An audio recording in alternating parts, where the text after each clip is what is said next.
kesimpulan dan pertanyaan. Kan dari tahun 96 itu kan perkembangan dan penjualan perusahaan Aqua kan tidak lagi sulit-sulitnya Pak. Nah itu dengan perusahaan apa saja menjalin kerjasama. Terus kedua itu perkembangan dari Aqua sendiri itu sampai sekarang gitu. Dalam apa sih dari kemasannya sampai seperti ini Pak, itu aja sih Pak. Ya, oke. Memang kalau teman-teman sulit jualan Aqua, bahwa kita jual air putih itu susah. Tetapi Aqua sangat komitmen terhadap quality, yang jual kualitas. Makanya bisa sampai sekarang bisa bertumbuh dan besar. Yang dijual bukan price, sebenarnya kualitas daripada.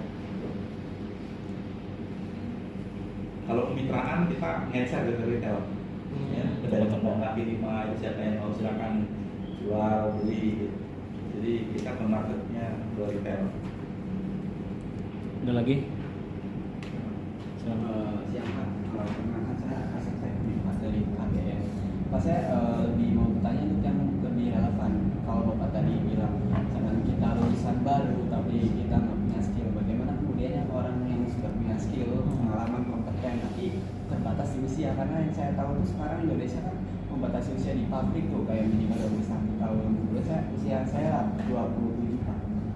Nanti sampai dengan lulus itu 28. Apakah itu masih dibutuhkan di perusahaan, terutama di perusahaan Bapak ini gitu. Karena kami juga berharap tuh setelah ini tuh ada kerjasama, jadi kita lulus tuh ada ikatan di sini, entah itu training dulu gitu, belajar gitu. Ya, terima kasih Pak. Yang pertama, memang saya lebih senang nih udah membuka peluang seperti ini karena kan nanti bisa depannya kita bangun ya ke hubungan.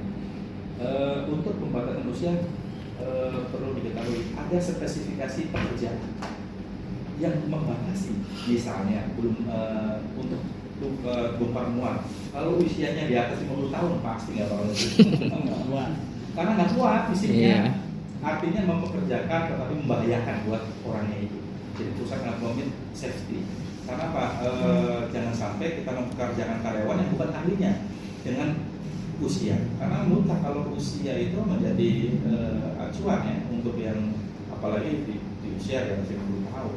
Tapi kalau pembatasan usia itu sebenarnya menurut daripada Omnibus Law kita sebenarnya diatur untuk dunia pekerjaan, tetapi mana yang tepat gitu. Jadi diatur juga bahwa dalam spesifik pekerjaan kalau teman-teman usianya di atas 40 tahun ya harus punya skill, yang dijual skillnya bukan tenaganya. Kalau tenaga udah berat kalau di atas 40 tahun karena nggak bisa bersaing dengan anak muda yang tadinya hanya bisa penjualan anak-anak muda dia lebih agresif, tapi kalau udah sepuh pasti fisiknya terpengaruh. Nah nggak cocok tuh situ. Maka bagi usia-usia di atas 40 tahun ya kepala cabang ya pekerjaannya ada butuhnya skill. Bagaimana strategi penjualan? Nah dia lebih pakar tuh.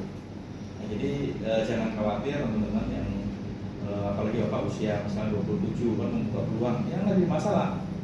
Kita buka peluang untuk dunia pekerjaan di spesifikasi pekerjaan masih muda ya, potensi checker misalnya ya. Karena Pak, ketelitian kalau udah usia sepuh pasti ketelitiannya berpengaruh sehingga kita membatasi usia itu ya Pak. Ada lagi? Ini